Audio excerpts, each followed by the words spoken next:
আসসালামু আলাইকুম এভরিওয়ান, সবাইকে স্বাগতম জানাচ্ছি আমাদের আজকের ক্লাসে। মিশন এফবিএস এর প্রশ্ন অ্যানালাইসিস ক্লাসের সিরিজে তোমাদের সবাইকে আজকে স্বাগতম জানাচ্ছি। সো সবাইকে একটা ওয়ার্ম ওয়েলকাম জানাচ্ছি আমাদের আজকের ক্লাসে। আজকে আমরা সি ইউনিটে অর্থাৎ ঢাকা ভার্সিটির সি ইউনিট বা বিজনেস ফ্যাকাল্টিতে কী টাইপের প্রশ্ন আসে, প্রশ্নের ধরন কেমন, প্রশ্নগুলো উত্তর কিভাবে করতে হয় বা কোন টপিকগুলো থেকে প্রশ্ন আসে এগুলো নিয়ে আলোচনা করব। সো কোন টপিক থেকে প্রশ্ন আসে, তারপর হচ্ছে কেমন টাইপের প্রশ্ন আসে এবং উত্তর কিভাবে করবে তার বিশ্লেষণের সব কিছু থাকবে আজকের ক্লাসে। সো আজকে থেকে মোটামুটি আমার ব্যক্তিগতভাবে অ্যাডমিশন জার্নিটা শুরু হলো। অ্যাডমিশন জার্নি বলতে আমার পড়ানো শুরু হলো এবছর। সো 25 ব্যাচকে নিয়ে আমাদের একাডেমিক জার্নির আজকে আমার সাথে তোমাদের নতুন পরিচয়। সো সবাই একটু যার যার বন্ধুদেরকে ক্লাসে মেনশন করা দ্রুত। আমরা আজকে ক্লাসে কিন্তু চমৎকার কনসেপ্টগুলো শেখার চেষ্টা করবো আজকে। হ্যাঁ,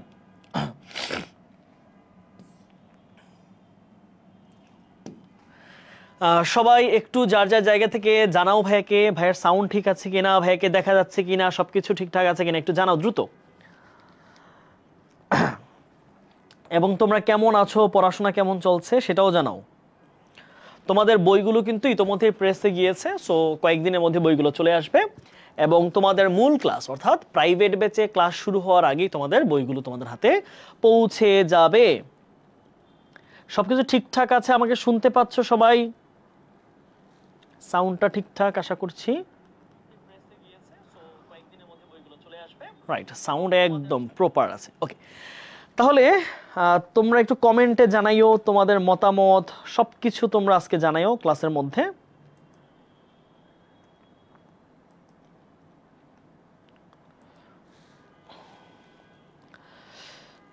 everything is alright, good.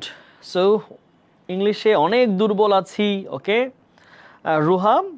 Ruhi লিখেছে ইংলিশ অনেক দুর্বল। রুহি, তোমরা তোমাদের জিজ্ঞাসাগুলো আমাকে জানাতে পারো। আজকে আমি চেষ্টা করব তোমাদের যেই জানার জায়গা, অজানার জায়গা অথবা তোমাদের যেই কনফিউশন যেই ব্যাপারগুলো রয়েছে সব ব্যাপারকে আমি চেষ্টা করব হচ্ছে আজকে ধরে ধরে সলভ করার জন্য। And I will also be very much careful to your comment section. আমি তোমাদের কমেন্টগুলো পড়বো, কমেন্টের উত্তর দেওয়ার চেষ্টা করবো। আসসালামু আলাইকুম ভাইয়া। ওয়ালাইকুম আসসালাম। নুসরাত জাহান জ্যোতি আমার একাডেমিক ব্যাচের স্টুডেন্ট ছিল। জ্যোতির আমার নামটা মনে আছে। ওকে, সবাই 30 সেকেন্ডসের মধ্যে তোমার একজন বন্ধুকে মেনশন করো। হ্যাঁ, 30 সেকেন্ডস, 30 সেকেন্ড সময়। দেখি তোমাদের কারো বন্ধু আছে কিনা যারা অ্যাডমিশনে পড়াশোনা করছে। 30 সেকেন্ড সময় দিলাম তোমাদেরকে, আলটিমেটাম দিলাম তোমাদেরকে 30 সেকেন্ড, তাই না? মনে আছে তোমরা একটা আলটিমেটামের কথা যে 7 মিনিটে ক্লিয়ার করে দিব। সো তোমাদের জন্য হচ্ছে 7 মিনিট না, তোমাদের জন্য হচ্ছে 30 সেকেন্ডস টাইম। ক্লাসের শুরুতে একটা ছোট্ট ব্রেক। 30 সেকেন্ডসের মধ্যে সবাই যার যার বন্ধুদেরকে একটু মেনশন করো। দেখি তোমাদের বন্ধুরা কারা কারা কলেজে পড়াশোনা করছে। কেমন আছেন ভাইয়া? অপূর্ব লিখেছে। অপূর্ব, আমি ভালো আছি, তোমার কি অবস্থা? ওকে, আজকে কিন্তু অনেক গল্প হবে। কালকে বাংলা ক্লাস হয় নাই কেন? কালকে আমাদের একটা প্রোগ্রাম ছিল, বুঝছো? আমাদের অফিসে একটা প্রোগ্রাম ছিল, সেই জন্য আমাদের বাংলা ক্লাসটা নেওয়া পসিবল হয় নাই। তবে এই ক্লাসটা তোমাদের পরবর্তী একটা শিডিউলে হবে। ওকে, আচ্ছা। আসসালামু আলাইকুম ভাইয়া, কেমন আছেন? ওয়ালাইকুম আসসালাম ভাইয়া ফ্রম পাওয়ার প্লে। এই যে আমাদের পাওয়ার প্লে স্টুডেন্ট চলে আসছে। হ্যাঁ, ইব্রাহিম আমাদের power play student. Hafsa Sultana বলছে ভাইয়া কেমন আছেন? ওয়ালাইকুম আসসালাম। হুমায়রা বলছে আসসালামু আলাইকুম। ওয়ালাইকুম। ওকে, চলো আমরা ধীরে ধীরে আলোচনা শুরু করি আজকে। আমাদের মোটামুটি মেনশন যা তোমরা দেওয়ার দিয়ে ফেলছো। ওকে, আসো, তোমরা অনেক বন্ধুদেরকে মেনশন দিতেছো, দ্যাটস গুড, দ্যাটস কুল। আচ্ছা, আজকে আমরা বেশ কিছু প্রশ্ন নিয়েছি, হ্যাঁ, মানে ইন জেনারেল কিছু প্রশ্ন আমরা নিয়েছি। এখন ইংলিশের প্রশ্নগুলো কিভাবে হয়, কোন টপিক থেকে হয়, এইটা নিয়ে আমাদের অনেক কনফিউশনের জায়গা আছে। আচ্ছা, তোমরা যারা এবছর 25-এ পরীক্ষা দিয়েছো, তোমাদের বিজ্ঞান ইউনিট থেকে না, যারা অর্থাৎ কমার্স থেকে পড়াশোনা করছো বা মানবিক থেকে না, সো তোমরা যারা মানে বিজনেস ফ্যাকাল্টিতেই পড়াশোনা করবা, বিজনেস ফ্যাকাল্টিতেই হ্যাঁ, তাহলে বিজনেস ফ্যাকাল্টিতে পড়াশোনা করার যাদের ইচ্ছা আছে, সো তোমাদের জন্য কিন্তু আমাদের প্রোগ্রাম হচ্ছে এই মিশন FBS 1.0 প্রোগ্রামটা। সো তার পক্ষ থেকে তোমাদেরকে আমরা আজকে কিছু ইংরেজি প্রশ্ন নিয়ে ধারণা দেওয়ার চেষ্টা করব। চলো, ওকে, আমরা প্রথম প্রশ্নটি একটু পড়ার চেষ্টা করি, বোঝার চেষ্টা করো। সবাই চেষ্টা করবো আজকের ক্লাসে ভাইয়ার আগে উত্তর দিয়ে ফেলার জন্য। হ্যাঁ, তোমরা মিলাবা যে উত্তর হলো কিনা, বাট আমি যখন কনসেপ্টটা ক্লিয়ার করে দিব তখন একটু তোমরা প্রুফ চেক করবা, ক্রস চেক করবা যে তোমার উত্তরটা আমি যে উত্তর দিয়েছি তার সাথে মিলছে কি না। চেষ্টা করবা যে প্রত্যেকটা কনসেপ্ট ধরে ধরে বোঝার জন্য। চলো আমরা প্রথম প্রশ্ন অ্যানালাইসিস যাই। প্রথম প্রশ্নটা ঢাকা ভার্সিটিতে 2024-25 নাকি 23-24 সেশন আসছে। হ্যাঁ, 23-24 সেশন আসে একটা প্রশ্ন।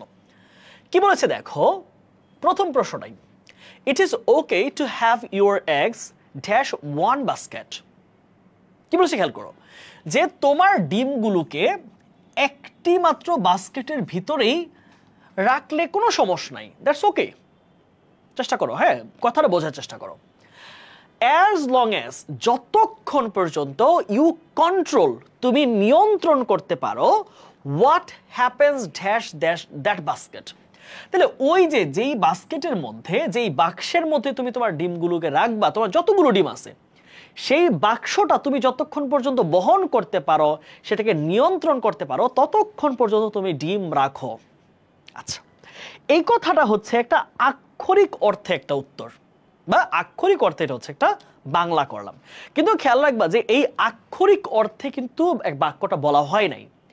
এই কথাটা বিখ্যাত একজন বিজনেস পার্সন, তার নাম হচ্ছে ইলন, আমরা জানি পৃথিবীর সবচেয়ে ধনী মানুষ তিনি এখন, ইলন মাস্ক। ওকে, ইলন মাস্ক তিনি হচ্ছেন একটা স্পিচে এই কথাটা বলেছেন।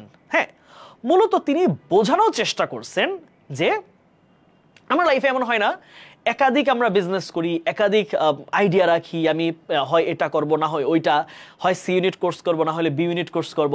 তাহলে এইরকম যে বিভিন্ন রকমের আমরা সিদ্ধান্ত নেই, সে জায়গায় ইলন মাস্ক বলেছেন আপনার সকল ডিম, ডিম বলতে তিনি বুঝিয়েছেন এফোর্ট, এফোর্ট অথবা হতে পারে প্ল্যান, পরিকল্পনা, প্ল্যান। তিনি বলেছে আপনি আপনার সকল প্রচেষ্টাকে, সকল কাজকে, সকল শক্তিকে, সকল কিছুকে আপনি ওয়ান বাস্কেট, একটা জায়গায় নিয়ে আসতে পারেন। আপনি চাইলে আপনার একটা প্রজেক্টে, একটা বিজনেসে, একটা আইডিয়ার মধ্যে, এখানে বাস্কেট মিন্স আইডিয়া, একটা মাত্র আইডিয়া, তাহলে আপনি একটা মাত্র আইডিয়ার মধ্যে, আইডিয়ার ভিতরে আপনি আপনার সকল প্রচেষ্টাকে ঢেলে দিতে পারেন।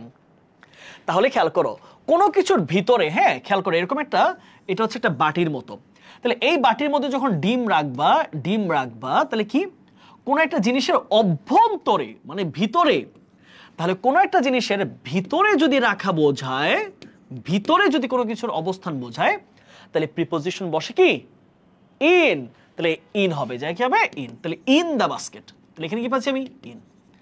তাহলে বলেছে it is okay to have your eggs in one basket, আপনি একটা বাস্কেটের ভিতরে আপনি যত ডিম রাখার চেষ্টা করেন রাখতে পারেন, নো প্রবলেম। তারপরে অংশ আসো, as long as you control, যতক্ষণ পর্যন্ত আপনি কন্ট্রোল করতে পারেন, আপনার নিয়ন্ত্রণ করে রাখতে পারেন আপনার আইডিয়াটাকে। এখন যদি আপনার আইডিয়ার ব্যাপারে আপনি যথেষ্ট সিনসিয়ার না হন, যথেষ্ট ইন্ডাস্ট্রিয়াল না হন, যথেষ্ট আপনি কি বলা যায় থটফুল না হন, তাহলে কিন্তু আপনি ওই আপনার যত এফোর্ট ভুল জায়গায় দিলে আপনার এফোর্টগুলাই নষ্ট হবে, আপনার প্রচেষ্টাগুলো নষ্ট হবে, আপনার শ্রম নষ্ট হবে। বলছে as long as you control what happens, এটা পর একটা অ্যাপ্রোপ্রিয়েট প্রিপোজিশন। হ্যাঁ, কারোর সাথে বা কোনো কিছুর সাথে কিছু ঘটলে, হ্যাঁ দেখো, কারোর সাথে কারোর সাথে বা কিছুর সাথে ঘটা বোঝাতে, ঘটা কোনো ঘটনা ঘটা বোঝাতে কি বসে? বোঝাতে হ্যাপেন টু। তাহলে হ্যাপেন টু কি হবে? হ্যাপেন টু এর পরে সামওয়ান বসবে, কোন একটা ব্যক্তি অথবা সামথিং। এসটি মানে কি সামথিং, এসও মানে সামওয়ান। তাহলে এই জায়গায় নোট ডাউন করো সবাই, আমরা কারোর সাথে কিছু ঘটা বোঝালে বা কোনো কিছুর ক্ষেত্রে কিছু ঘটা বোঝালে কি হবে বলো? তাহলে কি হবে? Happen to. কোনো ব্যক্তির ক্ষেত্রে কিছু ঘটলে, কোনো বস্তুর ক্ষেত্রে কিছু ঘটলে কি হবে? Happen to something, happen to someone, happen to an idea, happen to the egg, happen to the basket. তাহলে বলেছে যে ইলন মাস্ক বলেছে আপনি আপনার সকল প্রচেষ্টা, সকল চেষ্টা, সকল শ্রম একটা আইডিয়ার মধ্যে ঢেলে দিতে পারেন যদি ওই আইডিয়াটাকে আপনি নিয়ন্ত্রণ করে রাখতে পারেন, ওই আইডিয়ার উপর যদি আপনি কাজ করেন, ওই আইডিয়া নিয়ে যদি আপনি স্বপ্নদ্রষ্টা হয়ে থাকেন।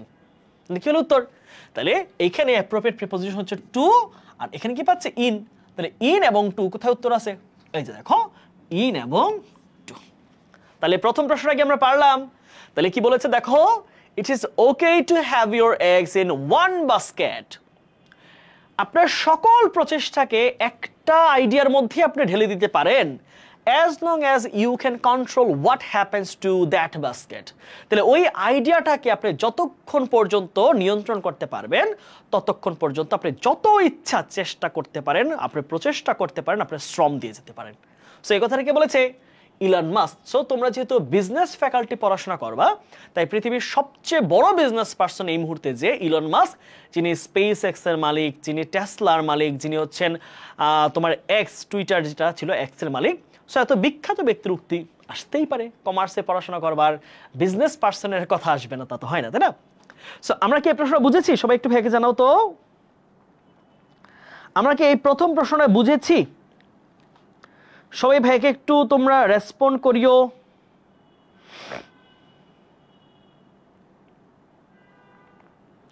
তোমরা রেসপন্ড করলে যেটা হবে আমি বুঝতে পারবো যে তোমরা ভাইয়ার পড়াটা বুঝতে পারতেছো কিনা, ঠিক আছে? আর এখানে উত্তর দেখে দেখে তোমরা অনেক জায়গায় ক্লাস করো, উত্তর দেখে দেখে লেখা থাকে, এটা বিশ্লেষণ করে না। তোমাকে উত্তর বুঝতে হবে, প্রশ্নটা থাকবে এবং তুমি সেই উত্তর চিন্তা করবা। এখন আমি যদি ক্লিক করলে এখানে সবুজ বাতি ওঠে, উত্তর দেখা যায়, তাহলে তো তুমি বিশ্লেষণ করার সময় পাও না। সবসময় মাথায় রাখবা, প্রশ্নে যত উত্তর না দেখে চিন্তা যত করবা তা তোমার জন্য লাভ। অনেক সময় মনে হয় যে আচ্ছা উত্তরটা দেখে পড়া ফেলি তাইতে তো লাভ না। বেশি প্রশ্ন পড়াতে তোমার কোনো লাভ নাই। শোনো, পরিশ্রম, তোমাদের বুলবুল ভাই একটা ভিডিও পাঠাইছে দেখবা, পরিশ্রম গাধাও করে আবার পরিশ্রম সিংহও করে, কিন্তু করতে হবে কোন জায়গায়, কোন ওয়েতে সেটা জানতে হবে। সো প্রশ্নের উত্তর দেখে দেখে মুখস্থ করা বা প্রশ্ন ব্যাংক থেকে উত্তরটা দেওয়া আছে মুখস্থ করা না, সেটা না। প্রশ্নটার উপর যত পারো চোখ বুলিয়ে অ্যানালাইসিস করবা যে কেন উত্তর হওয়ার সম্ভাবনা এটা। সো যত তুমি ব্রেইনে কাজ করবা তত তোমার ব্রেইনে জিনিসটা সেট হবে। আর উত্তর দেখলে তোমার চোখে সেট হয়, চোখে সেট হওয়ার লাভ নেই, কারণ হুবহু এই প্রশ্নটা পরীক্ষায় আসবে না, এই কনসেপ্টটা পরীক্ষায় আসবে। আমার কথা বুঝতে পারলা বলো তো ভাইরা? হুমায়রা বলছে জি ভাই বুঝতে পেরেছি। হ্যাঁ, তাহলে ভাইয়ের সাথে রেসপন্ড করবা, হ্যাঁ কোনটা বুঝতে পারতেছো কোনটা পারতেছো না সব কিছু তোমরা ভাইয়ের সাথে আজকে আলোচনা করবা। ওকে, 2 নাম্বার প্রশ্ন আসি আমরা, তারপর কি বলছে দেখো। ওকে, প্রশ্নটা খেয়াল করো। It is how you deal with failure. এখানে 2টা ক্লজ আছে। That dash how you achieve success. Okay, খুব সুন্দর একটা প্রশ্ন।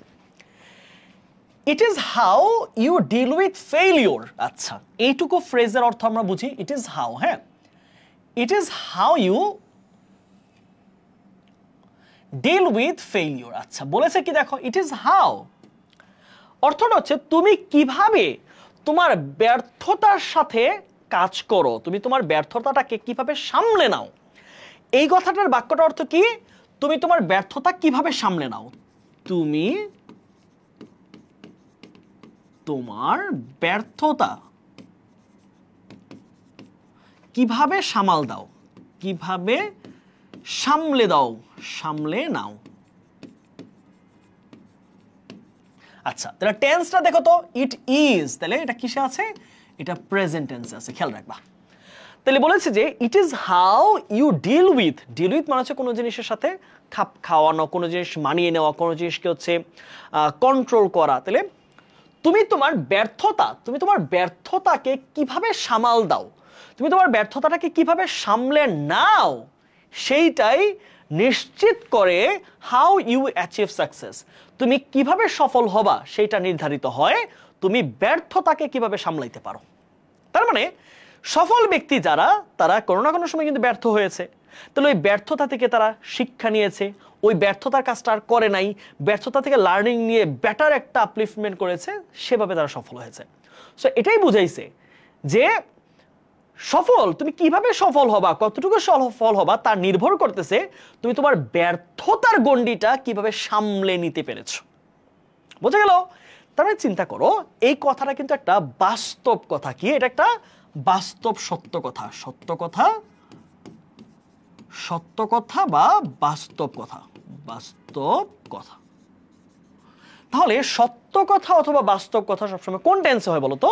হয় হচ্ছে প্রেজেন্ট টেন্স। কিসে হয়? প্রেজেন্ট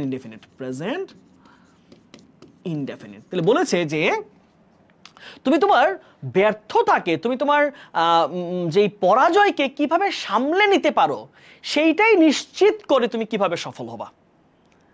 বুঝতে পারলা? ধরো তোমরা একটা ক্লাস টেস্টে তুমি ভালোভাবে পড়লা না, খারাপ করলা। এখন তুমি যদি এই জিনিসটাই কন্টিনিউ করতে থাকো তাহলে দিন শেষে তুমি কি হবা? তুমি ফেলিওর হবা। কিন্তু তুমি যদি এই ফেলিওরটা থেকে লার্নিং নাও, তুমি আবার পড়ায় মনোযোগ দাও, তুমি আবার গুড ডিসিশন নাও, তুমি আবার পড়ায় ব্যাক করো, তুমি আবার কাম ব্যাক দাও, তাহলে তুমি পরের বার নিশ্চিতভাবে সফল হবা। এটাই বলছে যে তুমি তোমার ব্যর্থতাটাকে কিভাবে সামলাই নিতে পারো তার উপরে সেটাই ডিটারমাইন করে, নিশ্চিত করে তুমি কিভাবে সফল হবা।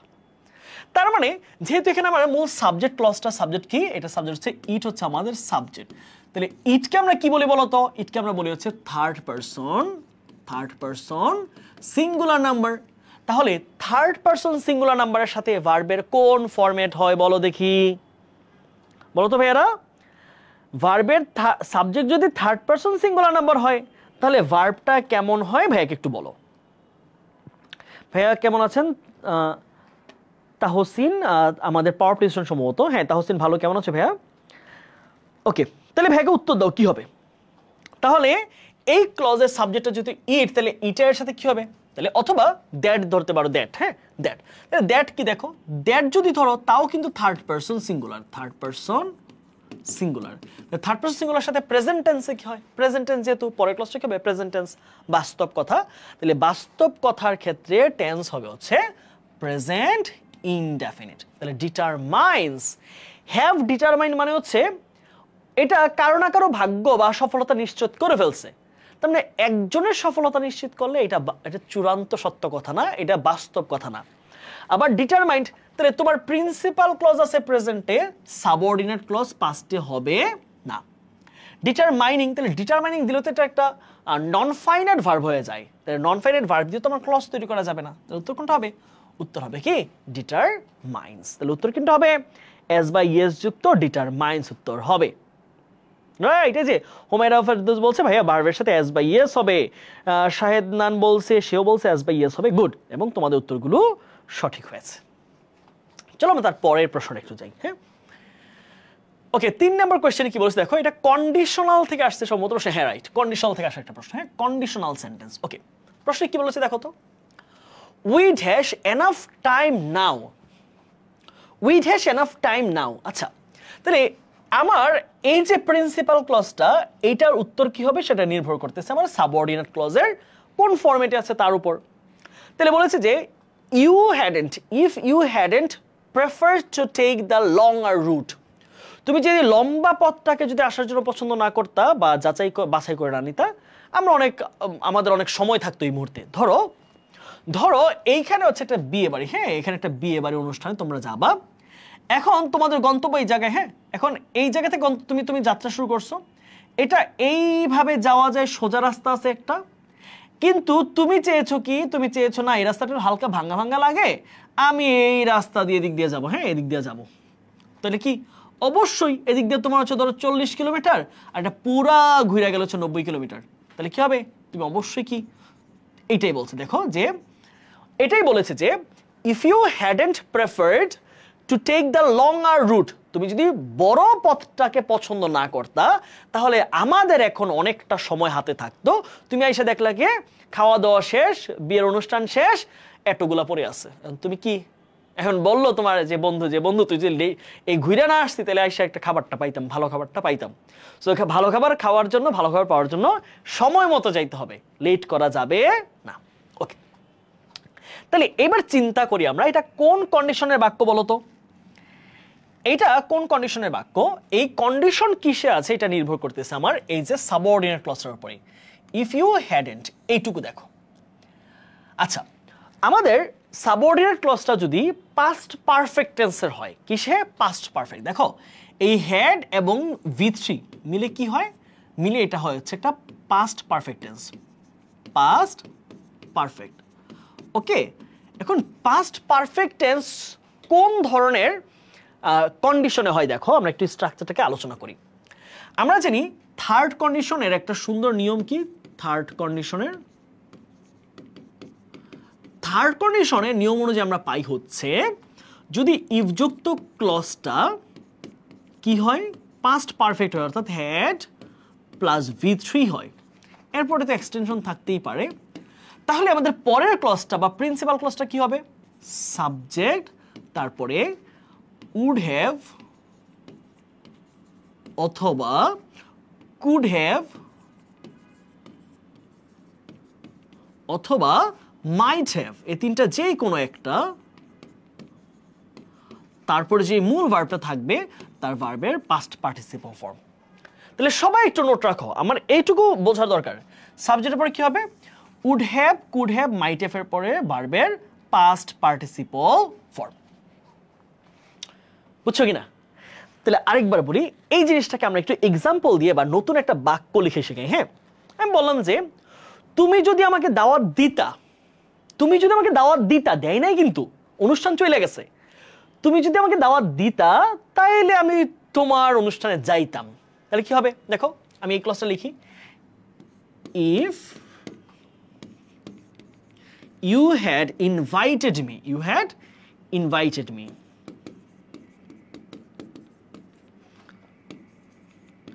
If you had invited me, তুমি যদি আমাকে দাওয়াত দিতা, তাহলে পরের ক্লজ কি হবে, আমি যেতাম, তাই না, অথবা আমি অনুষ্ঠানে অংশগ্রহণ করতাম, তাহলে কি হবে, আই উড হ্যাভ, আই যে কোনো একটা নিবা তুমি অর্থের সাথে মিল রেখে, আই উড হ্যাভ, হ্যাঁ পার্টিসিপেট অর্থ কি অংশগ্রহণ করা, তাহলে কি হবে participated, V3, I would have participated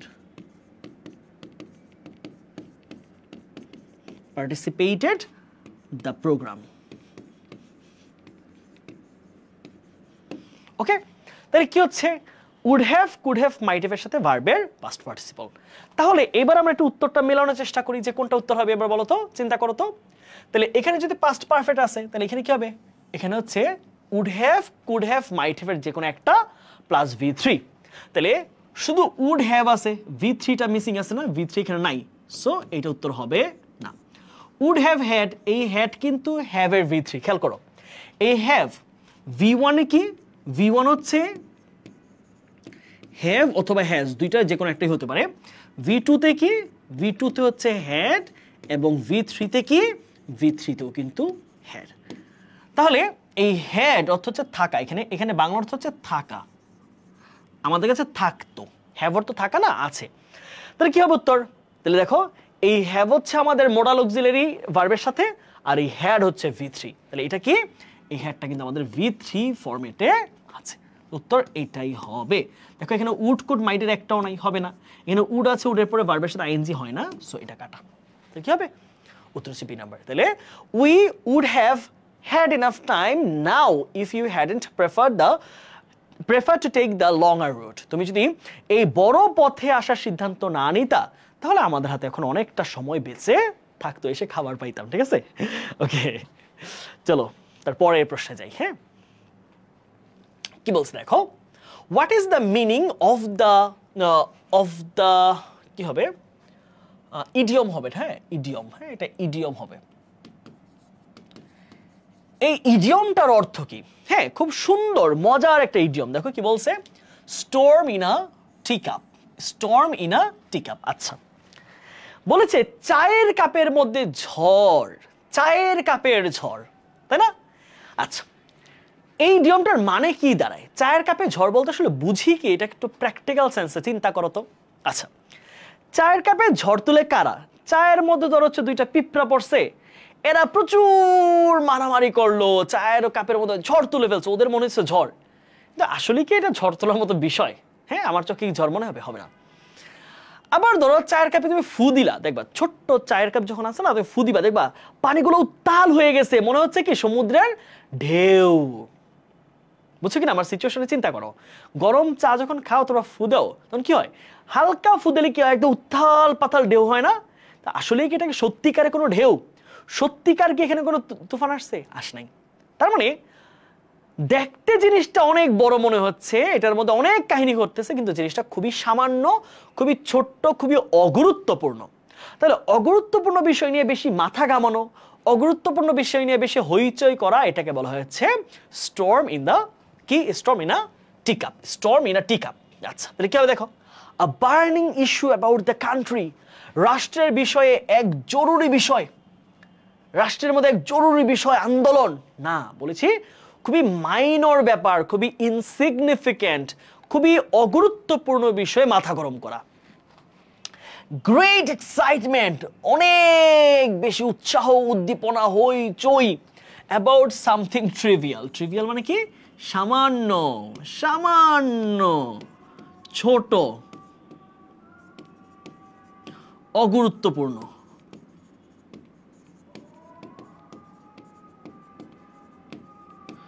ওকে, তারপর প্রশ্ন কি পাচ্ছি? আর এটা টপিক্যাল হবে, সরি টিপিক্যাল না, আর topical issue of immense significance. Immense মানে অনেক অনেক, তাহলে অনেক গুরুত্বপূর্ণ বিষয়ের এক আলোচনা না, তাহলে lack of excitement about something. হ্যাঁ, এটাকে একটা ওয়ার্ড ছিল কন্ট্রোভার্সিয়াল বা নন কন্ট্রোভার্সিয়াল। তাহলে কন্ট্রোভার্সিয়াল বা নন কন্ট্রোভার্সিয়াল ব্যাপারে হচ্ছে এক্সাইটমেন্ট, তাহলে উত্তর কোনটা হবে? ছোট্ট ব্যাপার বলেছে, ছোট, অগুরুত্বপূর্ণ, খুব বেশি মানুষ এগুলো পছন্দ করে না, এরকম। হ্যাঁ, এই যে আমাদেরকে তাসনিয়া রাইসা বলছে অল্প জিনিসকে বেশি হাইলাইট করা, ছোট্ট জিনিসকে বাড়িয়ে বলা, অগুরুত্বপূর্ণ জিনিসকে বেশি বেশি হাইলাইট করা। হ্যাঁ, এই জিনিসটাকে বলা হচ্ছে কি? Storm in a T cup. তাহলে একটা অগুরুত্বপূর্ণ জিনিস, যা কাজে লাগবে না, যা দরকার নাই, যা অপ্রয়োজনীয়, তা নিয়ে কথা বলার মানে হচ্ছে কি? হচ্ছে storm in a T cup. তাহলে উত্তর কোনটা পাচ্ছি আমরা? Great excitement about something trivial, যে কোনো একটা অগুরুত্বপূর্ণ ব্যাপার নিয়ে খুব বেশি হইচই, রই রই, মাথা ব্যথা করা। ওকে, আজানটা শেষ হোক। হ্যাঁ,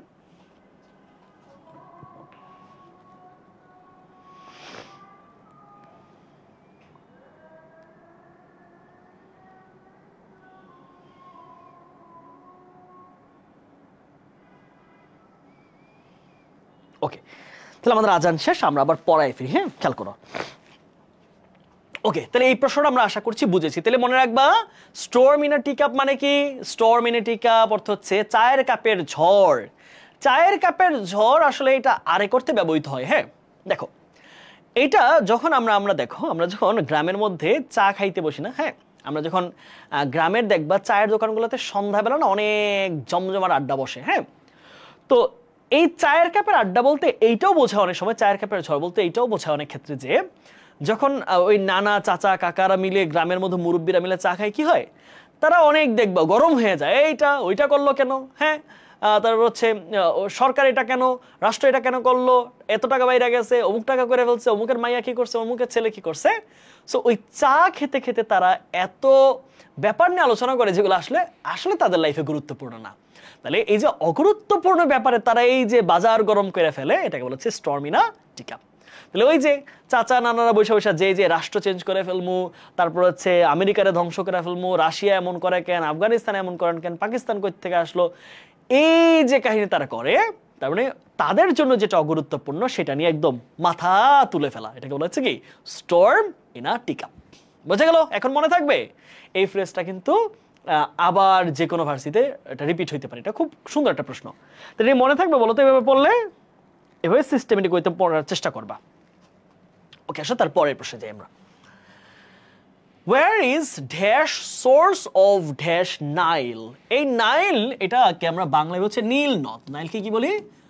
নীল নদ। হ্যাঁ, নীল নদ, এই যে হ্যাঁ আফ্রিকার যে নীল নদ। হ্যাঁ, তাহলে এই নীল নদের উৎস কোথায়? প্রশ্ন করেছে নীল নদের উৎসটা কোথায়, গোড়াটা কোথায়, উৎপত্তিটা কোন জায়গায়, নীল নদের উৎপত্তি কোন জায়গায়? হ্যাঁ, এটা হচ্ছে প্রশ্ন। তাহলে খেয়াল করো, আমরা জানি কি নদীর নামের পূর্বে, আমরা জানি কি বলতো, নদীর নামের পূর্বে, নদীর নামের পূর্বে নদী, সাগর, মহাসাগর, এর নামের পূর্বে কি বসে? এর নামের পূর্বে পূর্বে কি বসে বলতো? দা বসে। তাহলে সাগর, মহাসাগর অথবা নদী এগুলোর নামের পূর্বে কি বসে? দা বসে। তাহলে আমরা বুঝতে পারলাম যে এইখানে উত্তর কি হবে? এখানে উত্তর হবে দা, যেহেতু নীল নদ। দ্য পদ্মা, দ্য মেঘনা, দ্য যমুনা, দ্য ইয়াংসিকিয়াং, হ্যাঁ ইয়াংসিকিয়াং ইয়াৎজে বলা হয় ওই চীনের ভাষায়। তারপর হচ্ছে the Nile, the Thames, the আরো অনেক নদী আছে বিখ্যাত, তাই না? তাহলে এই যে নদী, নদীর নামের পূর্বে কি বসলো? আর্টিকেল দা বসলো। ফাইন। তাহলে এখন তাইলে কিন্তু আমরা ক্লিয়ার হয়ে গেলাম যে শেষেরটা দা হবে, তাহলে এইটা আর এইটা। তাহলে বাকি দুটো উত্তর হচ্ছে না, কারণ নদীর নামের আগে এ কখনোই বসে না। হ্যাঁ, নদীর নামের পূর্বে এ বসে না। তাহলে এখন সি আর এর মধ্যে আমাকে উত্তর বের করতে হবে। ঠিক আছে, আসো। Where is a source of the Nile? তাহলে নীল নদের একটা উৎস কোথায়? তাহলে এটাতে কি দাঁড়াচ্ছে? একটি উৎস। এটা যদি অ্যান্সার নিতে কি দাঁড়ায়? একটি উৎস। হ্যাঁ, খেয়াল করো। আর যদি বলি দা সোর্স, তাহলে হচ্ছে উৎসটি কোথায়, উৎসটি কোথায়? হ্যাঁ, বোঝার চেষ্টা করো। দা দেওয়ার মানে কি? এটাকে নির্দিষ্ট করে বলা। উৎসটি কোথায়, উৎসটি কোথায়? হ্যাঁ, আচ্ছা, এখন প্রশ্ন হচ্ছে নীল নদের উৎস কি এটা প্রতিদিন চেঞ্জ হয়? যে এখানে একটা উৎস, ওইখানে একটা উৎস, ওই দেশে একটা উৎস? তার মানে যে জিনিসটা ফিক্সড, যেটা নির্দিষ্ট, যা সকলের কাছে সমান, যা অনেক দিন যাবত আছে, এটা অলরেডি নির্দিষ্ট। নির্দিষ্ট জিনিসের পূর্বে আর্টিকেল দা বসে। নির্দিষ্ট জিনিসের পূর্বে আর্টিকেল বসে বলতো? নির্দিষ্ট জিনিসের ক্ষেত্রে, নির্দিষ্ট জিনিসের ক্ষেত্রে, নির্দিষ্ট জিনিসের ক্ষেত্রে কি বলো বলতো? নির্দিষ্ট করে বোঝালে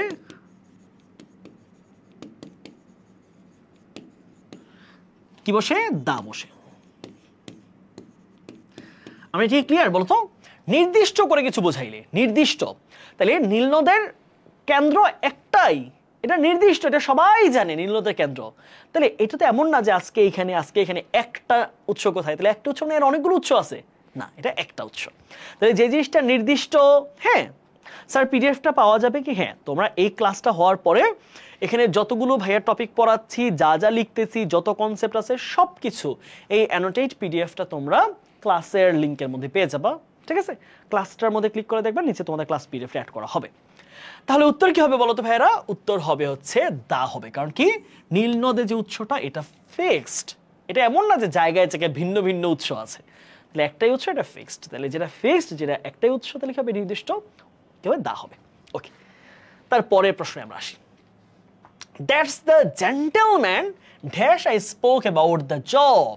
আচ্ছা, বলেছে তিনি হলেন সেই ভদ্রলোক যাকে আমি চাকরিটার ব্যাপারে কথা বলেছি, যাকে আমি চাকরির ব্যাপারে কথা বলেছি। ওকে, এখানে মোট দুইটা ক্লজ আছে। দেখো, একটা হচ্ছে দ্যাটস দ্য জেন্টলম্যান, এই হচ্ছে আমাদের একটা ক্লজ, আর পরবর্তী অংশটা হচ্ছে আমাদের একটা ক্লজ। ফাইন, ক্লজ কিভাবে বুঝলাম? দেখো, এখানে একটা সাবজেক্ট আছে দ্যাট, দ্যাট হচ্ছে আমাদের একটা সাবজেক্ট, যদি সেটা প্রোনাউন, হ্যাঁ প্রোনাউন।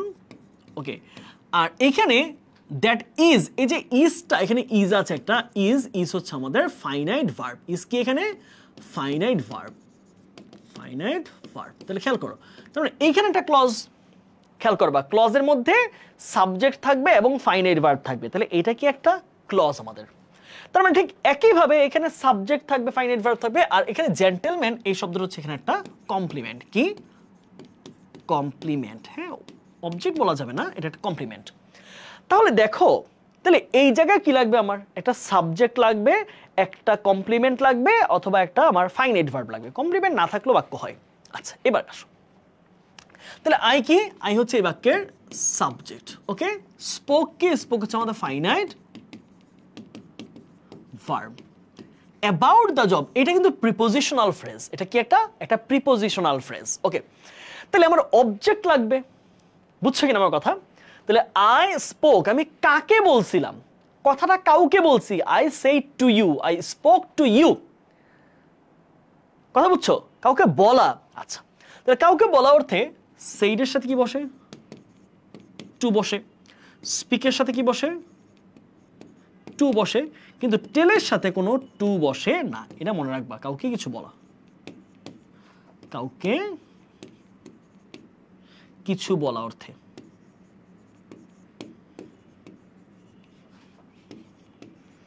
তাহলে নোট রাখো সবাই। তাহলে কাউকে কিছু বলা অর্থে আমি তিনটা ফ্রেজ ইউজ করতে পারি: said, to, speak to someone, আর টেল। টেলের পরে কোনো আর্টিকেল বসে না। বুঝে গেল? আচ্ছা, তাহলে এবার আসো, আমি এখানে অবজেক্ট লাগবে, রাইট? এবং এখানে একটা টু লাগবে। তাহলে দেখো, এই হু আর হুমের ব্যাপারটা চিন্তা করো। হু এবং হুম।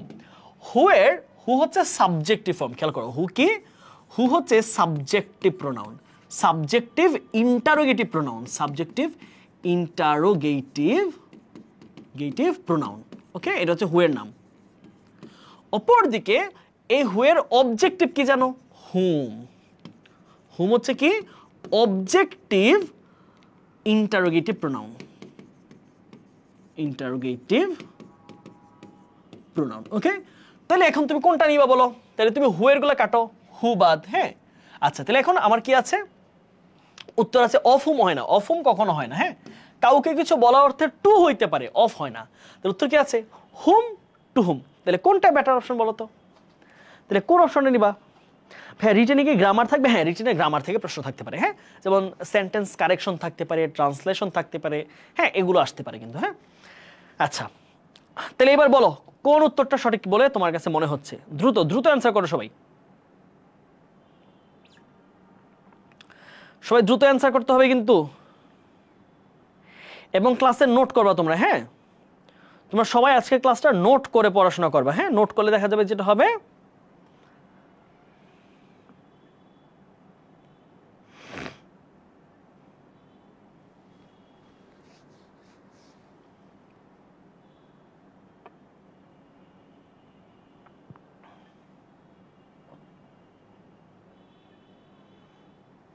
দেখি তোমাদের কমেন্টগুলো। হ্যাঁ, আমার মাঝে সাথে একটা ফোন আছে আমার সামনে, তোমাদের কমেন্ট পড়ার জন্য। এটুকু আশা করছি ক্লিয়ার, রাইট? হ্যাঁ, তাহলে উত্তর কি হবে? হোম না, উত্তর হবে কি? To home. To home. আপনাদের কোর্সে ভর্তি হবে কিভাবে? আমাদেরকে একটা প্রশ্ন করেছে, ভাইয়া তুমি অনেকভাবে ভর্তি হতে পারো। হ্যাঁ, তুমি হচ্ছে আমাদের এখানে একটা লিঙ্ক দেওয়া আছে, দেখবা কমেন্টে। ওই লিঙ্কে ক্লিক করে ভর্তি হইতে পারো।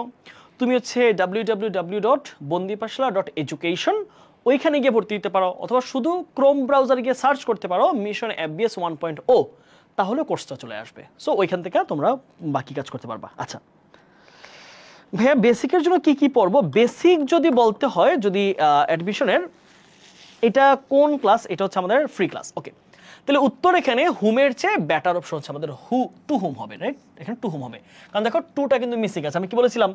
Speak to, said to. তাহলে কি বলেছে এখানে? যেটা স্পোক, তাহলে স্পোকের সাথে একটা টু যুক্ত হবে, তাহলে তো কি হবে? টু হুম হবে। ঠিক আছে, টু হুম। যদি টু হুম না থাকতো তাহলে শুধু হুমই উত্তর হইতো। বুঝছো কিনা? টু হুম যেহেতু আছে, যেহেতু স্পিকের সাথে টু বসে, তাহলে টু হুম যদি না থাকতো তাহলে উত্তর হুম হইতো। কিন্তু মাথায় রাখবা, অ্যাডমিশনের পরীক্ষাটা তোমার ব্যাপারটা এরকম যে চুজ দ্য বেটার অপশন। দুইটা অপশনই সঠিক, কিন্তু কোনটা বেশি সঠিক, কোনটা বেশি ভালো, ওইটা বেছে নিতে হবে তোমাকে। ঠিক আছে? আচ্ছা, একটু বেসিক নিয়ে কথা বলতাম। তোমরা বলেছো যে ভাই বেসিকটা ক্লিয়ার করার জন্য অ্যাডমিশন আমার কি করা দরকার? দেখো, বেসিক তো আমরা ক্লাসে পড়াবোই, বেসিক ধরে ধরে পড়াবো। তারপর যদি আমি বেসিক ইংলিশের কথা বলি, basic English,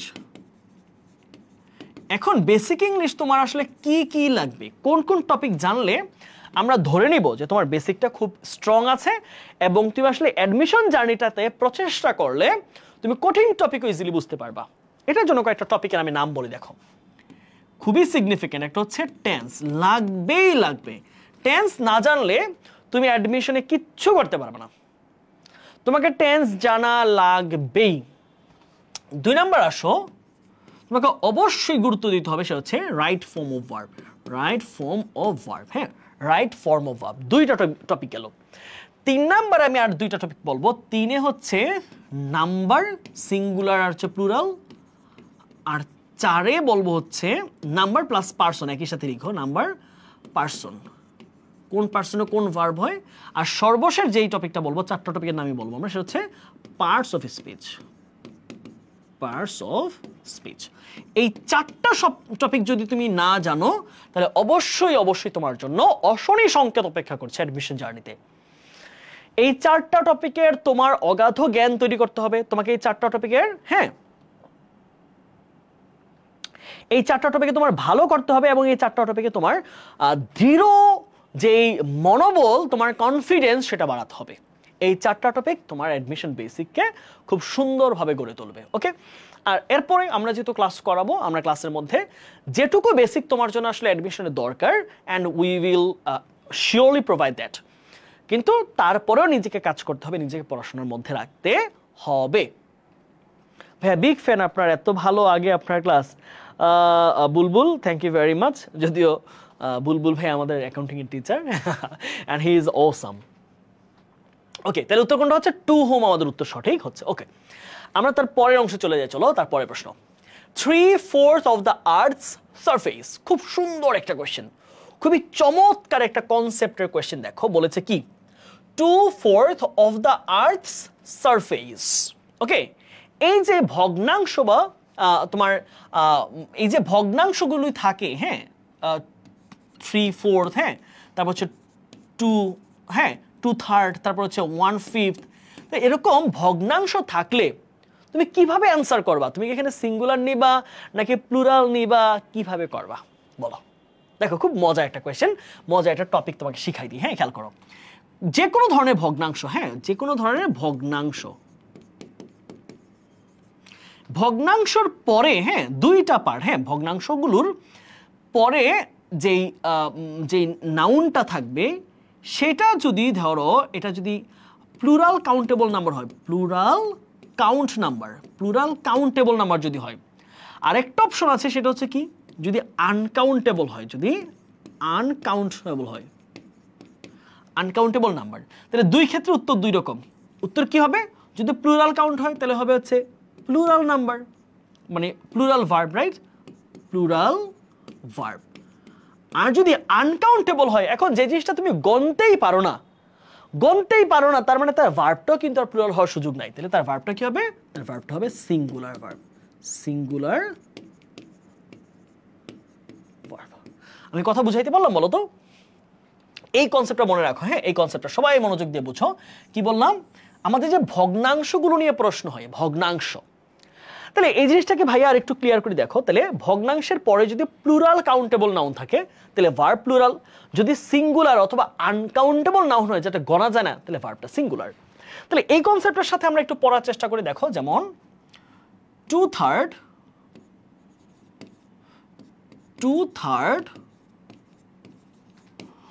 of the students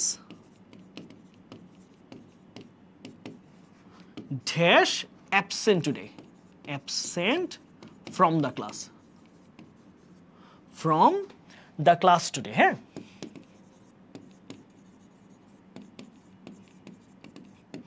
এটা একটা প্রশ্ন, এটার অপশনটা হচ্ছে বি ভার্ব, হ্যাঁ, অপশনটা হচ্ছে বি ভার্ব। কি দিবা তোমরা একটু উত্তর করার চেষ্টা করো। এটা হচ্ছে প্রশ্ন নাম্বার 1। প্রশ্ন নাম্বার 2 তে দেখো যে 2/4 মানে হচ্ছে হাফ, হ্যাঁ, 2/5 of the water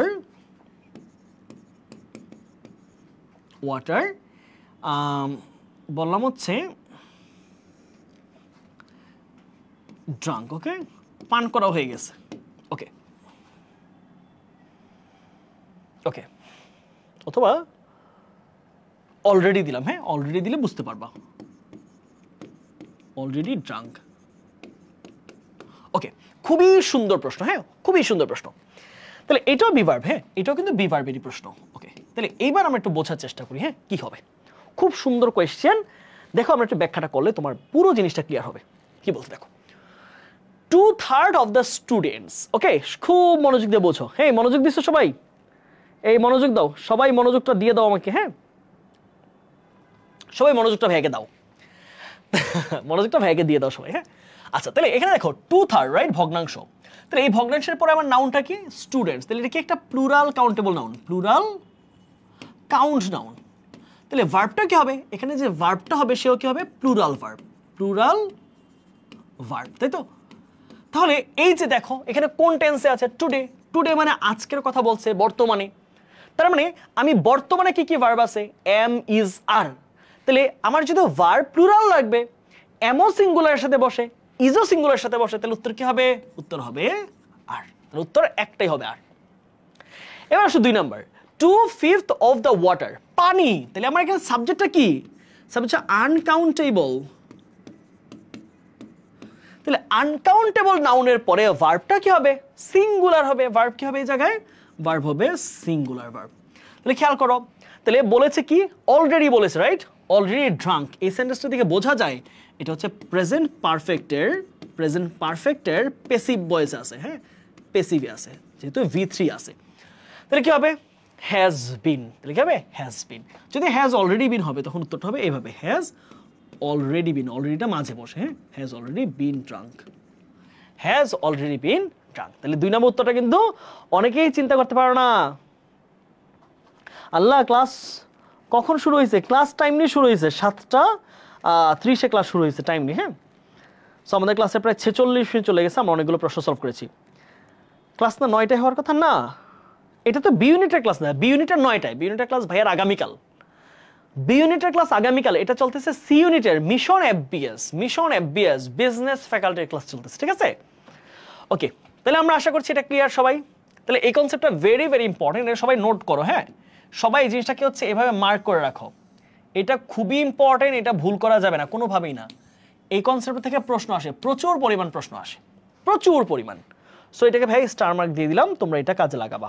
ওকে, তারপরে প্রশ্ন আসো, কি বলছে দেখো। ওকে, খুবই গুরুত্বপূর্ণ কোশ্চেন। আরে এটা যে কি পরিমাণ গুরুত্বপূর্ণ তোমাদের, বিশেষ করে এটা সি ইউনিটে। বি ইউনিটে ইম্পর্টেন্ট না, বি ইউনিটে এই টপিক থেকে প্রশ্ন আসে না, খুব একটা না। এটাতে সবাই এইভাবে স্টার দাও, যতগুলো স্টার পারো দাও। এই টপিক থেকে তুমি ঢাকা ভার্সিটিতে, চট্টগ্রামে, গুচ্ছে, যেখানে যাও, সি ইউনিটের তুমি আল্লাহর রাস্তায় যেখানে যাও একটা প্রশ্ন পাবা। টপিকের নাম কি? টপিকের নাম হচ্ছে সহজ, টপিকের নাম হচ্ছে সাবজাংটিভ। হ্যাঁ, টপিকের নাম কি? সাবজাংটিভ। সবচেয়ে সহজ একটা কনসেপ্টের একটা প্রশ্ন। হ্যাঁ, সাবজাংটিভ। আচ্ছা ভাইয়া, সাবজাংটিভ জিনিসটা কি?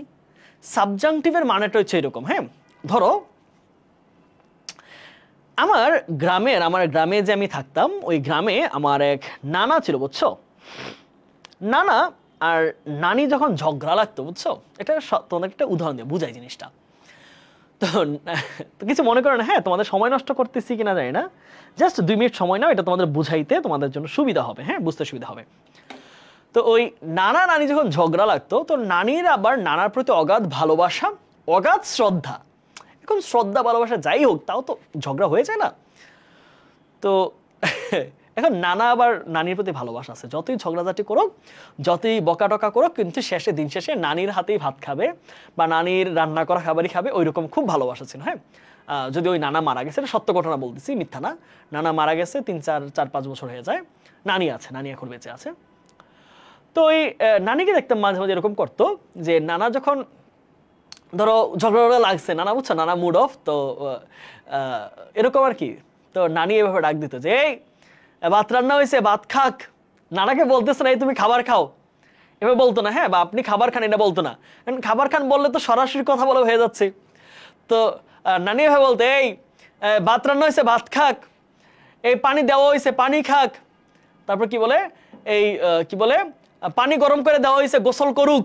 তারপরে দেখো নানাকে ডিরেক্টলি বলতেছে না, বলতেছে করুক। করুক মানে যেন এমন ভাবে বলতেছে কেউ কিছু একটা কাজ করুক, তার এখানে কোনো তার ধরা বাধা নাই, তার কোনো এখানে তার কোনো হস্তক্ষেপ নাই।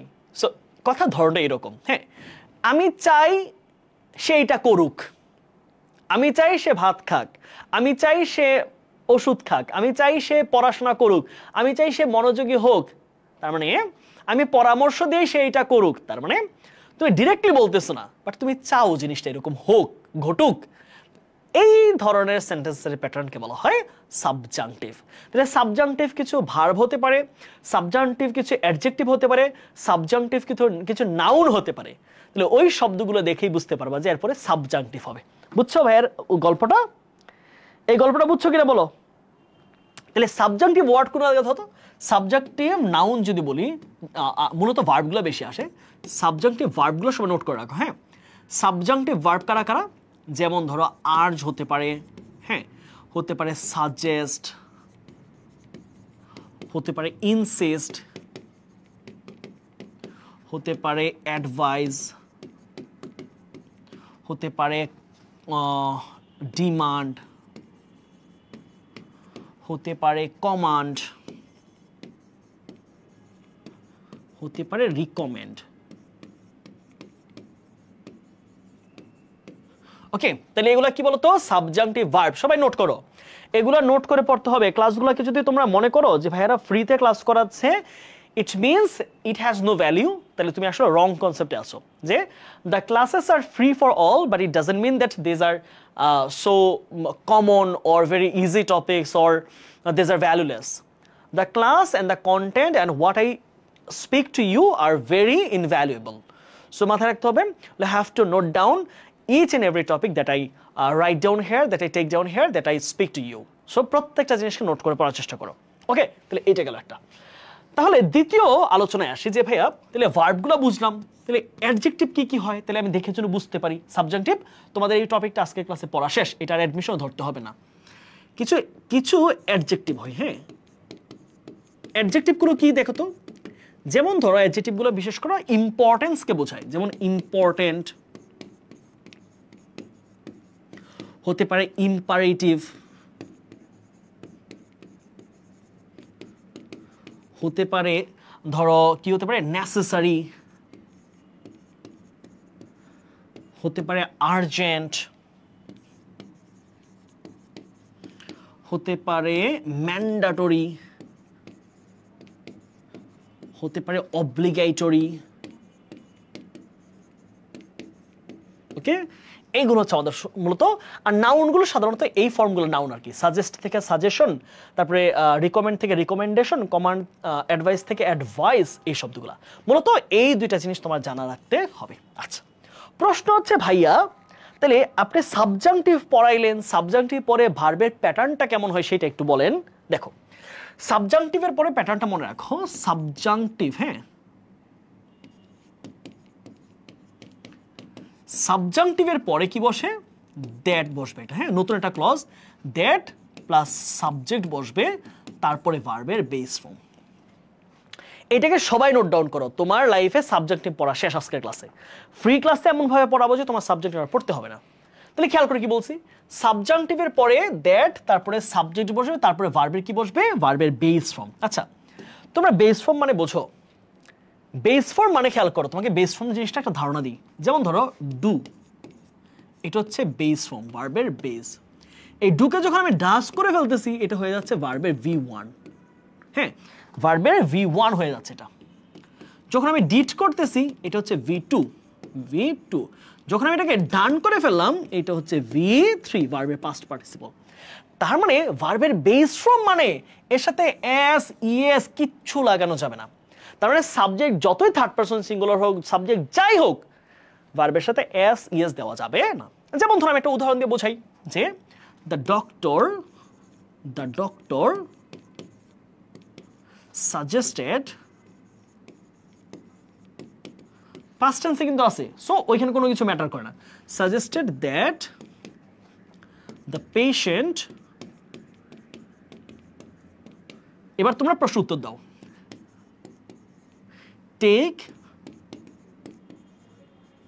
টেক্স, টুক, এই তিনটার কোনটা উত্তর হবে বলো? এই প্রশ্নটার উত্তর যদি করতে পারো তাহলে তোমাদের সাবজেক্টিভ পড়া আজকের মতো শেষ। লাইফে কখনোই তোমার আর এই সাবজেক্টিভ নিয়ে কোনো রকম প্যারা খাওয়া লাগবে না। বলো,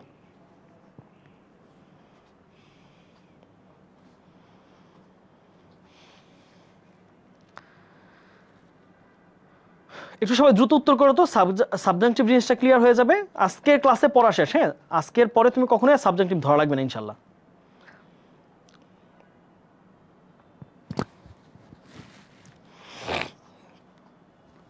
উত্তর কি হবে? উত্তর উত্তর উত্তর উত্তর জানতে চাচ্ছি সবার। ঠিক, এই তো গুড। উত্তর দিয়েছে ঋষিতা নাথ, একজন উত্তর দিয়েছে টেক বলেছে। বাকিরা বাকিরা কি পারো না নাকি বুঝো নাই?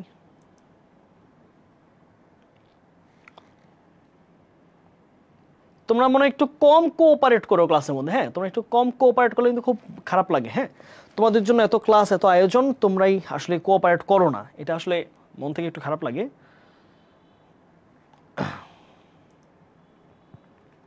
টেক, উত্তর কি হবে? উত্তর টেক হবে, ভার্বের বেস ফর্ম যেহেতু, উত্তর কোনটা হবে? টেক। সো এটা কাটা, এইটাও কাটা। ওকে, তাহলে এই প্রশ্ন উত্তর কি হবে? দেখো এই প্রশ্ন উত্তর, তাহলে দ্য পেশেন্ট, পেশেন্টের পরে ভার্বের বেস ফর্ম, তাহলে দেখো শুড না, কোনো মোডাল ভার্ব আসবে না এখানে। লস, লস কিন্তু নাউন, আমার নাউন হবে না, আমার কি লাগবে? ভার্ব লাগবে। এইটা হচ্ছে ভার্বের বেস ফর্ম। আমার তো সাবজেক্টিভের পদে আমার নাউন বসে না, ভার্ব বসে। তাহলে উড, দেখো আবার মোডাল ভার্ব দিছে, সো এখানে উত্তর হবে না। উত্তর হবে কোনটা? উত্তর হবে লস। ঠিক আছে, ওকে, তার পরের প্রশ্ন আসি আমরা। আসলে তার পরের প্রশ্ন আমরা আলোচনা করি। হ্যাঁ, কি বলছে? Gopal is walking dash the road dash Sunday. খুব সুন্দর একটা প্রশ্ন, প্রিপোজিশন থেকে আসছে। আচ্ছা, বলেছে গোপাল রাস্তা দিয়ে হাঁটছে রবিবার।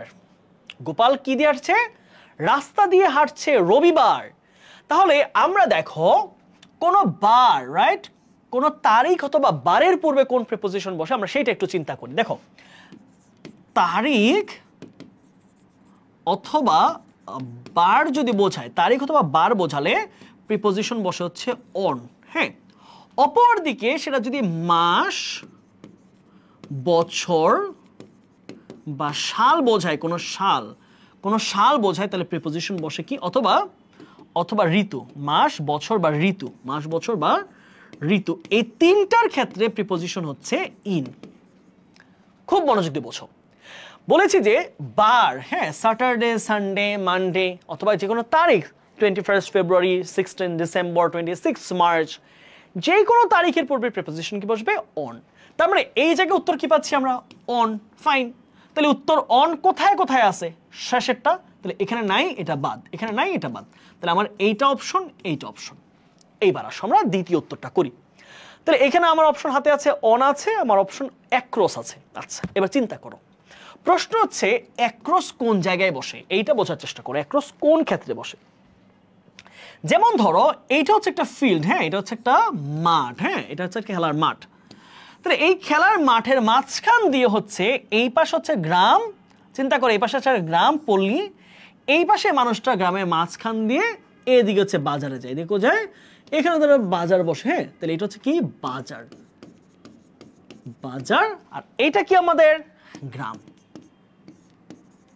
তাহলে কোন জিনিসের মাঝে দিয়ে, কোন জিনিসের মাঝে দিয়ে, কোন একটা জিনিসের মাঝে দিয়ে হাঁটা বোঝাতে অ্যাক্রস। কোন একটা কিছুর মাঝখান দিয়ে যাবো কি বসে? অ্যাক্রস বসে। তাহলে কি হবে? The man is walking across the field.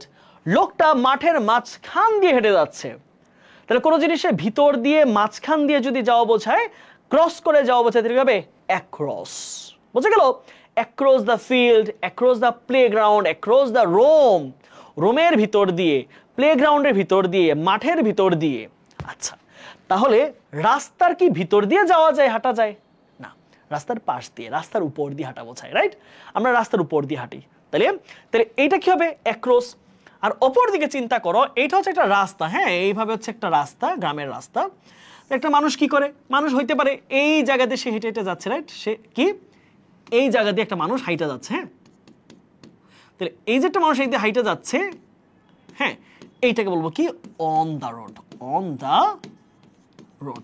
আর এটা কি হবে? Across the field, across the field. তাহলে বলো, বুঝছো এখন? তাহলে কোনো রাস্তা দিয়ে হেঁটে যাওয়া, তাহলে কি হবে? Across the road. নদীর পাশ দিয়ে হেঁটে যাওয়া, by the river bank, by the bank. দেখো, নদীর পাশ, এটা যদি হয় নদী, হ্যাঁ, এটা যদি হয় নদী, নদী তো আর উপর দিয়ে হাঁটে যাওয়া যায় না, তাই না?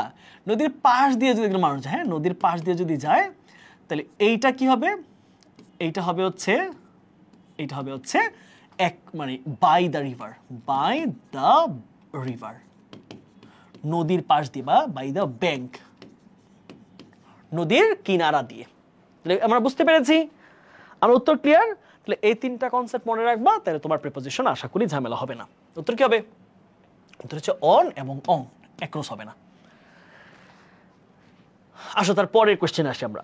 কি বলেছে দেখো, which of the following words has been wrongly spelled? ভুল বানান কোনটা? দেখি তোমরা পারো কিনা। এখানে ভুল বানান কোনটা আছে বলো দেখি, কোন বানানটা এখানে ভুল করা হয়েছে, সঠিকভাবে বানানটা করা হয় নাই? এই প্রশ্নের উত্তর দাও সবাই দ্রুত। এইসব একটু বলো তো 1 মিনিটের মধ্যে। ক্লাস কেমন লাগছে তোমাদের? ক্লাস আজকের কেমন লাগছে? তোমরা খুব কম স্টুডেন্ট ক্লাস করো, কোনো সমস্যা নাই, আস্তে আস্তে বাড়বে। বাট তোমরা কতজন ক্লাস করে মুগ্ধ বা ক্লাস করে ভালো লাগছে সেটা ভাইকে জানাও। হ্যাঁ ভাইকে একটু জানাও।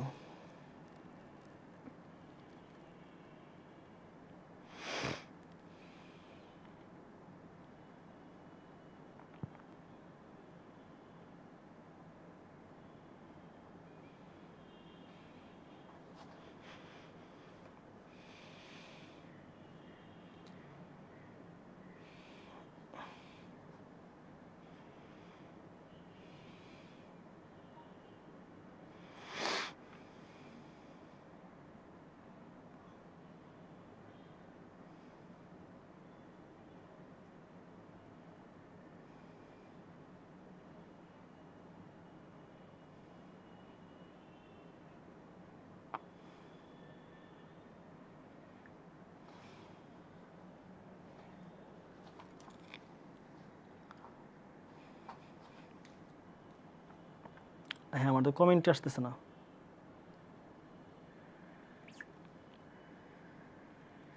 তাহলে আমরা আশা করি বুঝতে পেরেছি, রাইট? ওকে,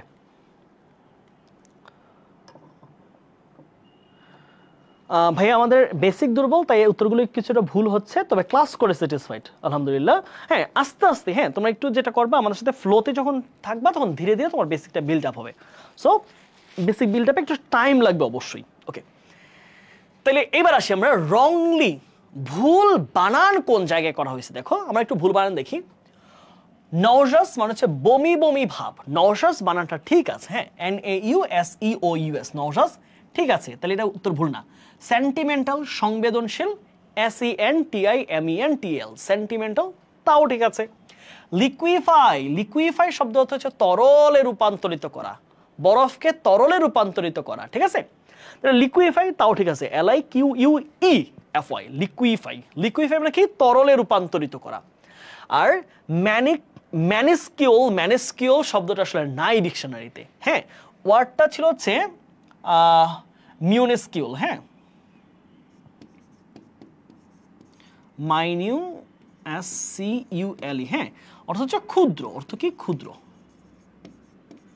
তাহলে এই জিনিসটা কিন্তু আসলে বানান করা, এখানে কোনো গ্রামারের বা কনসেপ্টের বিষয় না, বুঝছো ভাইয়া? এটা সি ইউনিটের ক্লাস, রাইট? এটা সি ইউনিটের ক্লাস। তাহলে এটা হচ্ছে কি?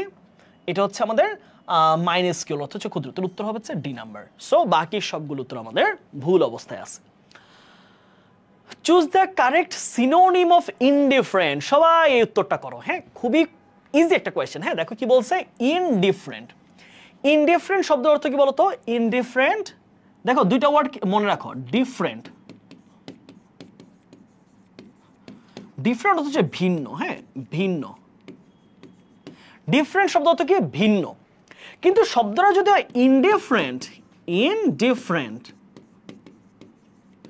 তাহলে এটার অর্থ হয়ে যাচ্ছে, অর্থ হচ্ছে অনাগ্রহী, হ্যাঁ অনাগ্রহী বা উদাসীন, উদাসীন। তাহলে আমরা হই না, আমরা অনেকে অ্যাডমিশন জার্নিতে উদাসীন হয়ে যাই না? পড়াশোনা কোথায়, ভাইয়াদের ক্লাস কোথায়? আমাদের ভাইয়া ঢাবি খ 4.0 কি বেসিক সহ ক্লাস হবে। হ্যাঁ আমরা যতটুকু বেসিক অ্যাডমিশনের দরকার অতটুকু বেসিক সহই পড়াবো। হ্যাঁ বেসিক অ্যাডমিশনে যতটুকু দরকার, তোমাকে আমি 6-7 এর বেসিক পড়াইতে পারবো না, আই এম সরি। কারণ কি 6-7 এর বেসিক পড়াইতে গেলে এটা অ্যাডমিশন জার্নি, এখানে আমাদের সাথে 3000, 4000, 5000 স্টুডেন্ট বিশ্বাস রাখে তাদের। এখন আমি যদি তোমাকে 6-7 এর বেসিক পড়াই, এটা হবে কি বলতো, এই যে না ইনডিফারেন্ট মানে অভিন্ন, ইনডিফারেন্ট মানে হচ্ছে উদাসীন। এখন আমি যদি 6-7 এর বা 8-9 এর বেসিক পড়াই, তাহলে দিন শেষে এটা হবে একটা হাজার হাজার শিক্ষার্থীর সাথে একটা সুইসাইডাল অ্যাটেম্পট। তাদেরকে আমি মৃত্যুর ফাঁদে ঠেলে দিচ্ছি।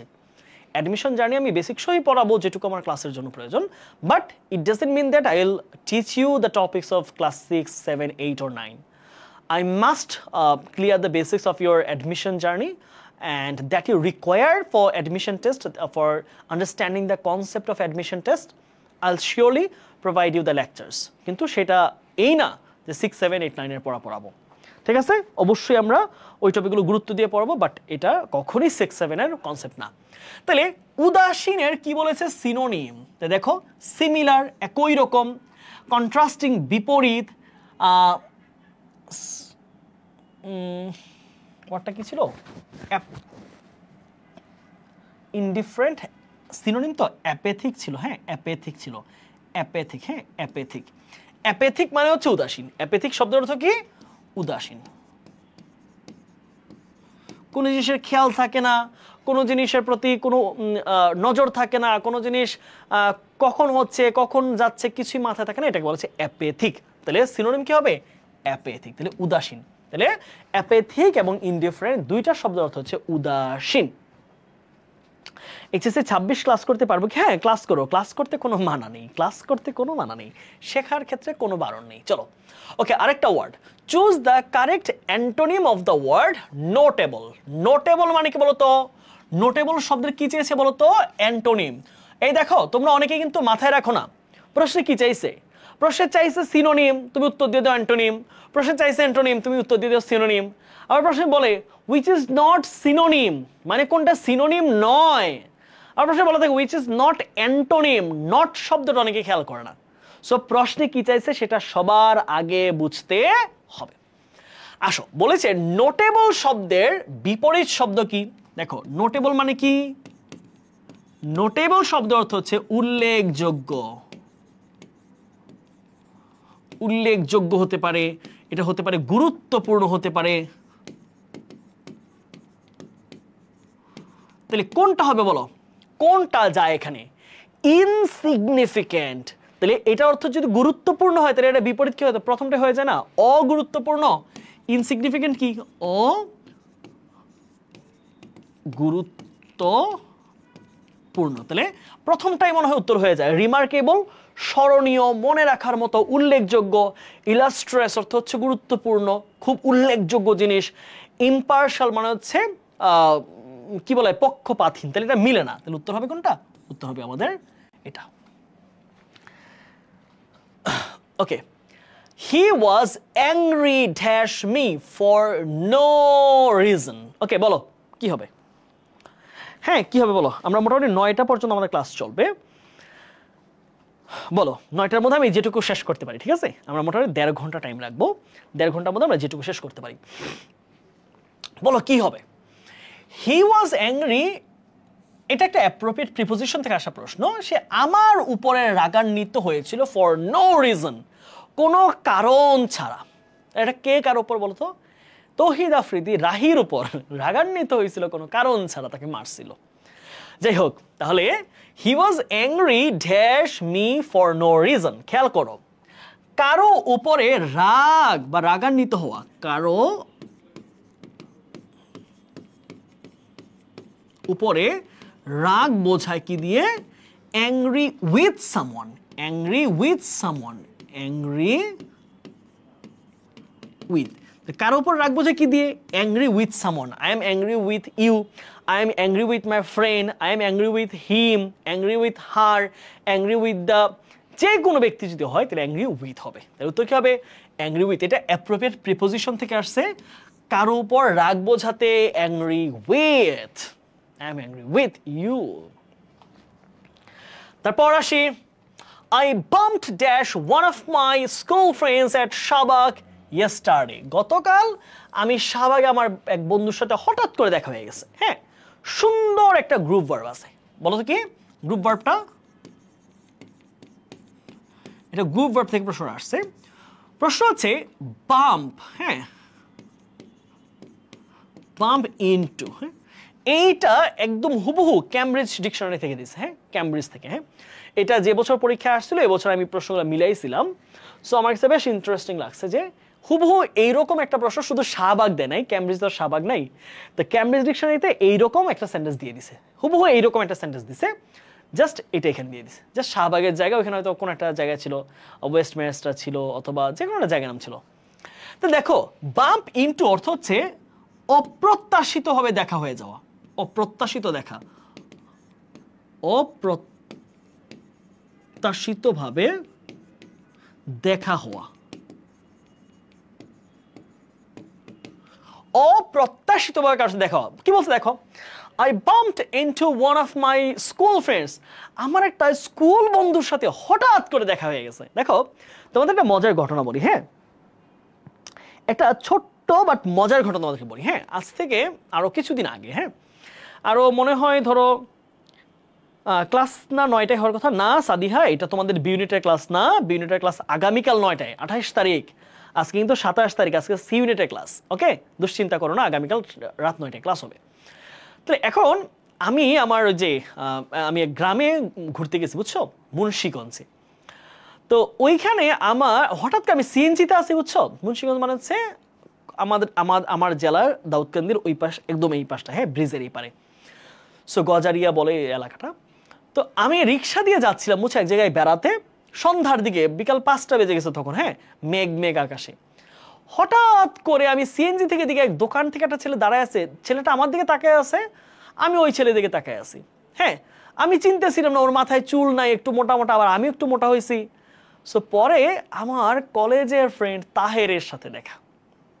সো ওই ডিরেক্ট তখন সিএনজি থামিয়ে ডাইরেক্ট ওইখানে নেমে গেছি। হ্যাঁ, নেমে ওর সাথে অনেকক্ষণ গল্প করছি, গল্প করে আমার সাথে কিন্তু আরো আছে, আমার সাথে আরো 4-5 জন মানুষ গেছে। হ্যাঁ, তাদের বলছে আপনারা চলে যান, হ্যাঁ, আমি আপনাদেরকে ধরতেছি, আপনারা আগান, আপনারা ওই নৌকার ঘাটে যান, আমি আসতেছি।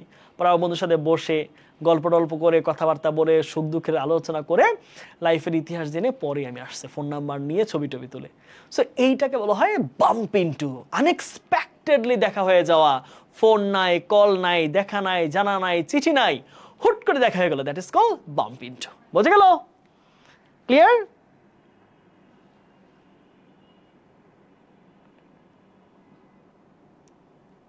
আমরা কি ক্লিয়ার? বন্ধুর সাথে দেখা হয়, এখানে সাথেটা ব্যাপার না যে কারোর সাথে I watched with my friend দিব, না না, এটা হচ্ছে I bumped into my friend, আমি আমার বন্ধুর সাথে হঠাৎ দেখা হয়েছে। তাই কি হবে? বাম্প ইনটু, ঠিক আছে, বাম্প ইনটু। ওকে, তারপরে আসো, তারপরে প্রশ্ন সবাই আসো, একটু দেখি কি বলেছে। ওকে, সুন্দর একটা question. The car broke down and we dash get a taxi. Okay, কি বলেছে দেখো প্রশ্নটা এইখানে, দেখ, খেয়াল করো, ব্রোক ডাউন, হ্যাঁ, ব্রোক ডাউন মানে কি, ভেঙে গিয়েছে, হ্যাঁ, পাস্ট টেন্সে আছে। তাহলে ব্রেক ডাউন হচ্ছে কি, ভেঙে যাওয়া, ব্রেক ডাউন, ভেঙে যাওয়া বা নষ্ট হওয়া, নষ্ট হওয়া, ঠিক আছে, নষ্ট হওয়া। আমাদের গাড়িটি নষ্ট হয়ে গেছে, কোন টেন্সে আছে? পাস্ট টেন্সে। V2 মানে কি, পাস্ট টেন্স, পাস্ট টেন্স।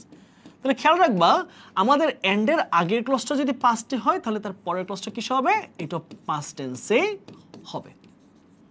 তাহলে বলেছে যে আমাদের গাড়িটা নষ্ট হয়ে গিয়েছিল এবং আমাদেরকে একটা ট্যাক্সি নিতে হয়েছে। আচ্ছা, তাহলে এটা অবশ্যই কি হবে? পাস্ট টেন্সের ক্লজ হবে, রাইট? তাহলে আর টু কিসে আছে? প্রেজেন্ট বাদ। হ্যাভ টু কিসে আছে? প্রেজেন্ট বাদ। নিড টু কিসে আছে? নিডও প্রেজেন্টেই বসে অথবা ফিউচারে বসে, নিড পাস্টে বসে না। উত্তর সবগুলো বাদ, উত্তর কি হবে? We had to. দেখো, হ্যাড টু কিসে, হ্যাড কিসে বসে? হ্যাড বসে হচ্ছে পাস্ট টেন্সে। শেষ, সহজ কনসেপ্ট, সহজ প্রশ্ন। নিড টু না, নিড টু হবে না, নিড টু হবে না ভাইয়া। নিড টু প্রেজেন্ট আর ফিউচারের মিনিং বোঝায়। নিড টু কাকে বোঝায়? নিড টু বোঝায় প্রেজেন্ট অথবা ফিউচারের মিনিং। এটা পাস্ট টেন্সে বসে না, নিড টু পাস্ট টেন্সে বসে না বা বসেনি। এখানে নিডেড হতো, তখন নিডেড হতো, needed, we needed to get taxi, আমাদের একটা ট্যাক্সি নিতে হয়েছিল বা নেওয়ার দরকার হয়েছিল। তাহলে একটা মাত্র আছে যেটা পারফেক্টলি পাস্ট টেন্স, সেটা হচ্ছে হ্যাড টু। বুঝে গেল? ক্লিয়ার? খুব কনসেপ্টটা ক্লিয়ারলি বুঝবা। এখানে আমার এন্ড হচ্ছে একটা প্যারালেলিজম তৈরি করে, সেন্টেন্সের মধ্যে সমান্তরাল একটা ধারা তৈরি করে।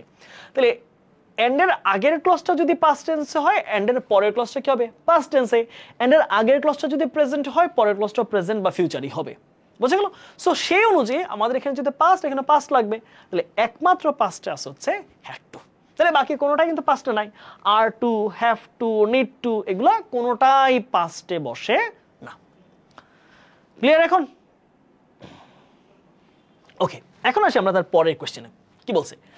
I found the movie completely dash। হ্যাঁ, আমরা এটার পর আরেকটা কোশ্চেন সলভ করব। চলো, কি বলছে খেয়াল করো, খুবই সুন্দর একটা question. I found the movie, আমার কাছে মনে হলো মুভিটা কেমন মনে হয়েছে আমার কাছে? খুবই একদম সম্পূর্ণ ড্যাশ। ওকে, খেয়াল করো, মুভি কি ব্যক্তি না বস্তু? হ্যাঁ, আমাদের এই প্রেজেন্ট পার্টিসিপল আর পাস্ট পার্টিসিপল একটা ব্যাপার আছে। দেখো, যখন বস্তু, হ্যাঁ, বস্তুকে বোঝাবে তখন হবে প্রেজেন্ট পার্টিসিপল। প্রেজেন্ট বস্তু হতে পারে বা ঘটনা হতে পারে। প্রেজেন্ট পার্টিসিপল মানে কি বলতো?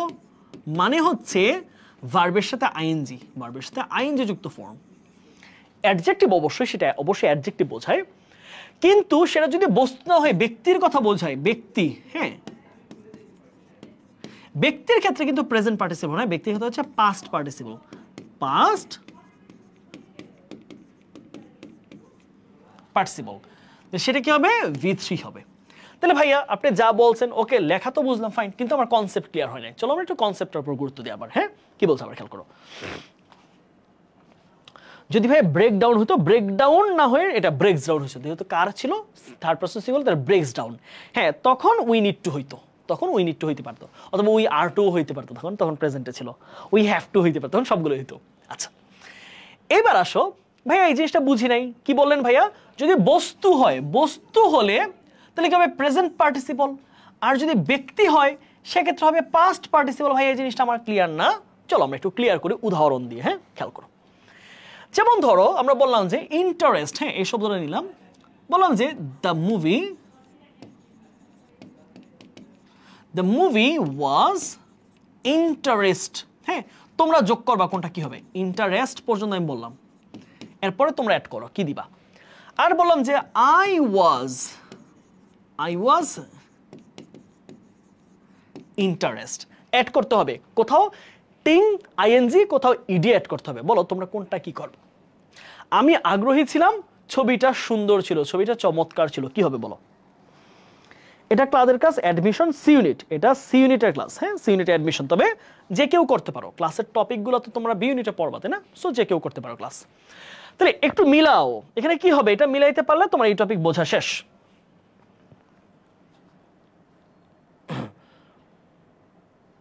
সবাই একটু মিলাও, এখানে কোনটাই কি হবে দেখো। তোমার জাস্ট দুইটা জায়গায় দুইটা জিনিস অ্যাড করতে হবে। আইএনজি অ্যাড করবে এক জায়গায়, আর পাস্ট পার্টিসিপলের জন্য ইডি অ্যাড করবে এক জায়গায়। আচ্ছা, আমাদেরকে মরিয়ম লিখেছে 1 নাম্বার ইন্টারেস্টিং, তাহলে মরিয়ম 2 নাম্বারটাকে সেটাও তুমি একসাথে লিখে দাও। আমি সবার থেকে উত্তর চাচ্ছি, সবার থেকে উত্তর প্রত্যাশা করছি, সকলের থেকে। 2 নাম্বার হচ্ছে ইন্টারেস্টেড, যে মরিয়ম বলেছে 2 নাম্বার ইন্টারেস্টেড, ফাইন। তার মানে দ্য মুভি কিন্তু ইন্টারেস্টেড না, মুভি কখনো আগ্রহী হয় না, মুভিটা চমৎকার। তাহলে ইন্টারেস্ট থেকে প্রেজেন্ট পার্টিসিপল যখন ইন্টারেস্টিং হয়, হ্যাঁ, আইএনজি হয়, তখন এটা হচ্ছে চমৎকার। কি বোঝায়? চমৎকার, মিনিংটাও কিন্তু ভিন্ন প্রেজেন্ট পার্টিসিপলে। আর যখন বলছি আই ওয়াজ ইন্টারেস্টেড, এইটার অর্থ হচ্ছে আগ্রহী,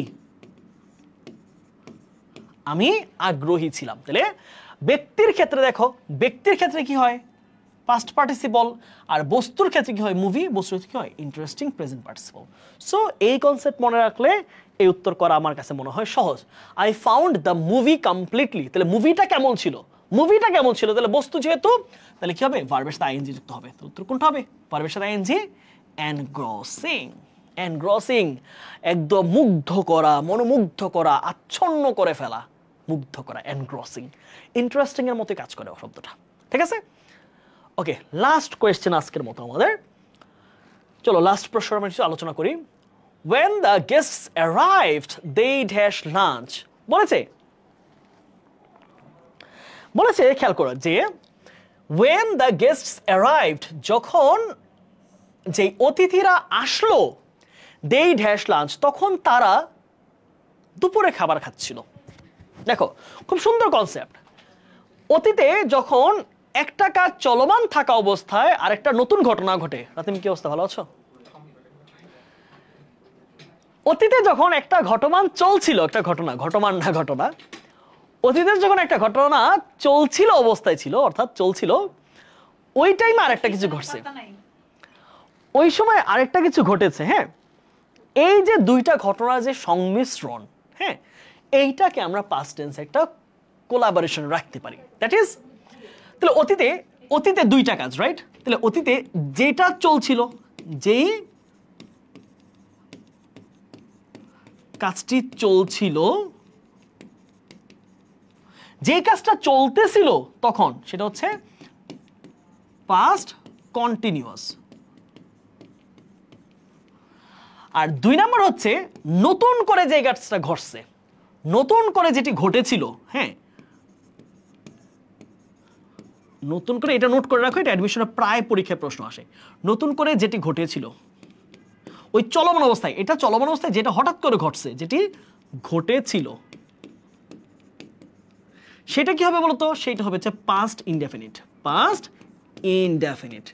তাহলে কি দাঁড়াইলো? তাহলে আমি বললাম যে I called my mother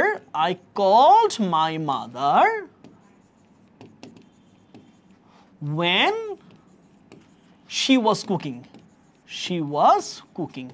তাহলে আমার মার তো রান্না চলতেছিল, তাহলে ওই রান্না করা চলমান অবস্থায় আমি হঠাৎ করে ডাক দিলাম মাকে। ঠিক আছে? আবার হইতে পারে do not disturb him while he is sleeping. সে যখন ঘুমাইতেছে তখন তুমি তাকে ডিস্টার্ব করো না। তাহলে ঠিক সেম ভাবে তারা যখন লাঞ্চ করছিল, when the guests arrived, গেস্টরা যখন আসলো তখন তারা লাঞ্চ করতেছিল। তাহলে চলমান কোনটা? লাঞ্চ চলতেছিল। হঠাৎ করে ঘটলো কোনটা? অতিথির আগমন করছে। তাহলে এটা তো V2 ঠিক আছে। তো এটা কি হবে? এটা হবে ভার্বের আইএনজি। তাহলে উত্তর যেখানে আইএনজি আছে সেটা উত্তর। তাহলে দেখো ওয়ার, তাহলে কি হবে? Were having lunch. তারা যখন লাঞ্চ করছিল। ওকে, ক্লিয়ার সবার কনসেপ্ট? ওকে, আমরা মোটামুটি আজকে আমরা এটুকুই রাখবো, আজকে আর বাড়াবো না। আমার একটু পরেই আরেকটা ক্লাস আছে, না হলে ওইটা ক্লাসটা নিতে পারবো না। সো কিছু প্রশ্ন তোমাদের জন্য আমি দিয়ে দিলাম, তোমরা একটু এই প্রশ্নগুলো ভাববা। হ্যাঁ, আরও কিছু প্রশ্ন তোমাদের জন্য রেখে দিয়েছি। ওকে, বলো ক্লাস কেমন লেগেছে এবং ক্লাস করে তোমরা সন্তুষ্ট কিনা, তোমরা সেটা মতামত জানাতে পারো। ক্লাস করে কেমন লাগলো? আমরা এখানে কিন্তু অনেক বিশ্লেষণ করেছি, ক্লাসগুলো দেখলেই বুঝবা ক্লাসগুলো অনেক বিশ্লেষণধর্মী ক্লাস। হ্যাঁ, ক্লাসগুলো এমন না যে জাস্ট পড়াই দিলাম, প্রত্যেকটা পেজে দেখো এত চমৎকার আলোচনা করেছি। এই ক্লাস তুমি সত্যি কথা, তুমি যদি শুধু এরকম হও যে তুমি মুখস্থ স্লাইড দেখে দেখে কেউ পড়ায় এরকম ক্লাস করো, তাহলে তুমি নিজে ধরা খাবা। বুঝছো? নিজেরা ধরা খেয়ে যাবা যে স্লাইড দেখে পড়তেছে, তুমি খুব সন্তুষ্ট হয়ে গেলা, খুব মুগ্ধ হয়ে গেলা, আর এই উত্তর লেখা আছে, ভাই বিশ্লেষণ করেছে না। তোমাকে প্রশ্ন বিশ্লেষণ এমনভাবে শিখতে হবে যে এক প্রশ্ন হয়তো হুবহু প্রশ্নটাই কমন পড়বে না, বাট এই কনসেপ্টটা তোমার পরীক্ষায় যেন আসে।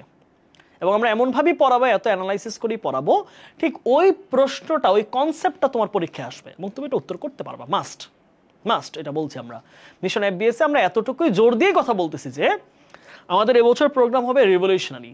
অনলাইনে ইউনিট নিয়ে এতদিন যাবত যে একটা ডিলেমা ছিল, যে এক ধরনের দ্বিধাদ্বন্দ্ব ছিল যে অনলাইনে অনেকে ভর্তি করানোর পরে সার্ভিস ঠিকঠাক নাই, but we must ensure the quality. আমরা এমনভাবেই পড়াবো যে তুমি যেন পরীক্ষার হলে গিয়া তোমার মনে পড়ে, এই এটা বুলবুল ভাই পড়াইছে, এই জিনিসটা তো পড়াইছে, আমি কমন পাইছি। এইটা মানিক ভাই পড়াইছে, এই কনসেপ্টটা তো পড়াইছে, এই প্রশ্ন আমি পারলাম। এটা তারেক ভাই পড়াইছে, এই কনসেপ্টটা আমার পরীক্ষায় আসছে। So we will just guarantee you that you will get the questions common in your exam hall. Okay, alhamdulillah, we are satisfied. Thank you very much. Okay, so আমরা আজকে এই পর্যন্তই শেষ করছি। তোমরা অবশ্যই তোমাদের যেহেতু দ্রুতই আমাদের মিশন FBS ওরিয়েন্টেশন ক্লাস হয়ে যাবে এবং তারপর আমাদের ক্লাস শুরু হয়ে যাবে, মূল পর্বের ক্লাস। সো সবাই এনরোল করে ফেলো। ওকে, সবার সাথে দেখা হচ্ছে ইনশাআল্লাহ পরের ক্লাসে, প্রাইভেট ব্যাচের ক্লাসে দেখা হবে। সবাই ভালো থাকো, সুস্থ থাকো, আমার জন্য দোয়া করো, তোমাদের সকলের জন্য অনেক অনেক দোয়া রইল। আসসালামু আলাইকুম।